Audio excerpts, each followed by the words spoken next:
In a moment that has sent the internet into an absolute tailspin, Prince Harry has just delivered what might be the most unexpectedly savage one-liner of 2025 on his wife's brand new Netflix Christmas special, With Love, Meghan.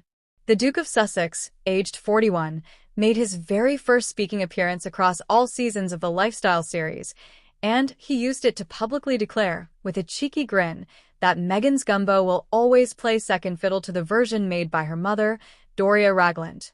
Yes, you read that correctly. On a show literally built around Meghan's festive traditions, culinary confidence, and cooking with love, Harry strolled in, sniffed the air like a bloodhound who'd caught the scent of home, and essentially announced to 100 million Netflix subscribers that his mother-in-law remains the undisputed gumbo champion of the household. The scene itself was meant to be pure holiday warmth. Meghan, glowing in a cream cashmere sweater, is elbow-deep in a giant copper pot, recreating Doria's sacred Christmas Eve gumbo recipe alongside Michelin-starred chef Tom Colicchio, not Kishio, as some breathless reports initially claimed. Everything is soft lighting, laughter, and heritage storytelling until the door swings open and Harry appears, unscripted or so it seems, drawn irresistibly by the aroma. "You must have known I was coming," he says, eyes twinkling. "Gumbo is one of my absolute favorites, especially her mom's."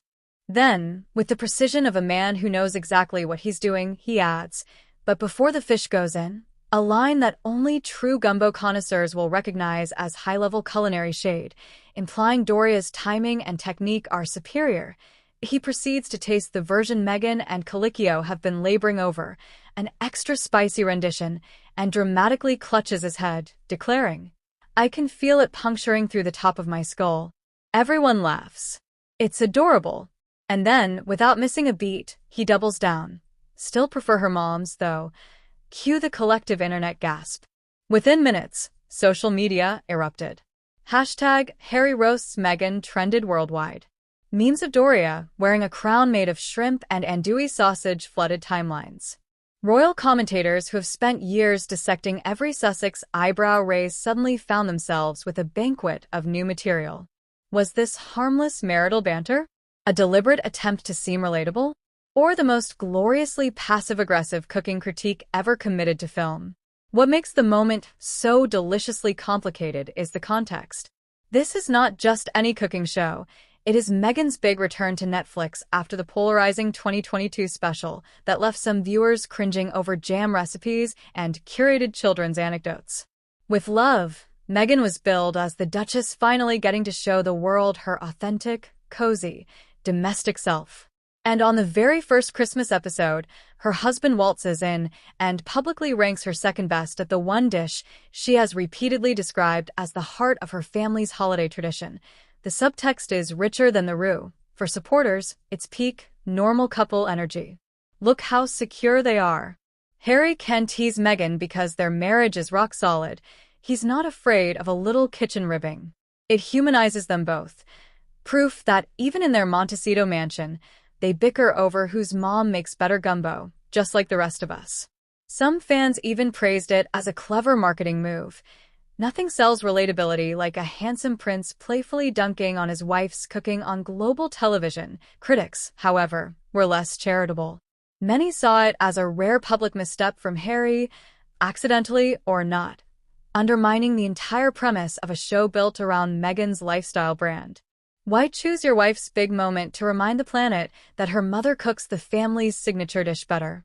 On a program titled With Love, Meghan, no less? Detractors pointed out the uncomfortable optics. A white British prince, whose family has spent decades quietly questioning Meghan's fit, now appearing to question her culinary authenticity on her own platform. The fact that the gold standard belongs to Doria, a Black woman whose recipe is rooted in African-American and Creole tradition, only amplified the layered readings of the exchange. Royal watchers immediately began connecting dots to larger patterns. Harry has always been vocal about his deep affection for Doria, often describing her as the calm, grounding presence the couple needed after the chaos of royal life. Praising her cooking is entirely in character. But doing it this way, on camera, unprompted, with a professional chef standing right there, felt to many like Harry momentarily forgetting whose show it was. And then there is the historical angle, because nothing the Sussexes do exists in a vacuum. For centuries, the British royal family maintained an almost pathological aversion to airing domestic laundry, playful or otherwise, in public. The idea of a prince publicly ranking his wife's cooking below her mother's would have been unthinkable to previous generations. Queen Elizabeth II once reportedly told her chef that the sausages were a little dry in private and still considered it a diplomatic incident. Princess Diana, for all her boundary pushing, never let cameras catch Charles saying her shepherd's pie was inferior to Camilla's, at least not on record. Even in the more relaxed Scandinavian and Benelux monarchies, you would be hard-pressed to find a crown prince strolling onto his wife's television program to declare her national dish second-rate. The Danes, Swedes, and Dutch have mastered the art of approachable royalty without ever crossing into "my mother-in-law seasons the stock better" territory. What Harry delivered was not just a husbandly jab. It was a quiet detonation of centuries-old protocol. In one 30-second clip, he dragged the monarchy, kicking and screaming, into the age of TikTok couples ranking each other's cooking while the roux burns. Whether the moment was genuinely spontaneous or meticulously crafted for virality, the Sussexes do not exactly have a track record of leaving things to chance. It has achieved exactly what their post-royal brand requires. Everyone is talking about them again. Love them or loathe them, agree or cringe, the Sussexes have once more engineered a cultural moment that dominates the conversation. As of this evening, Netflix servers are reportedly groaning under the weight of viewers rewatching the gumbo scene frame by frame, searching for micro-expressions. Doria Ragland, unintentionally elevated to the status of culinary deity, has seen her name trend higher than it ever has before. And somewhere in Montecito, one imagines Meghan laughing through gritted teeth while sharpening her knives for next year's Tamales episode. Because if there is one thing this family knows how to do, it's serve. In the end, what began as a fragrant pot of Christmas Eve gumbo has simmered into something far more potent, a perfect distillation of who Harry and Meghan have chosen to become in their post-royal chapter. With a single, smiling preference for her mom's recipe, Harry did more than tease his wife. He publicly opted for unfiltered candor over the polished perfection once demanded of princes. Whether the moment was a loving husband's playful rib, a calculated bid for viral relatability, or an accidental own goal on his wife's carefully constructed lifestyle empire, it hardly matters now. The roux has set. The internet has spoken. And once again, the Sussexes have reminded everyone that they know.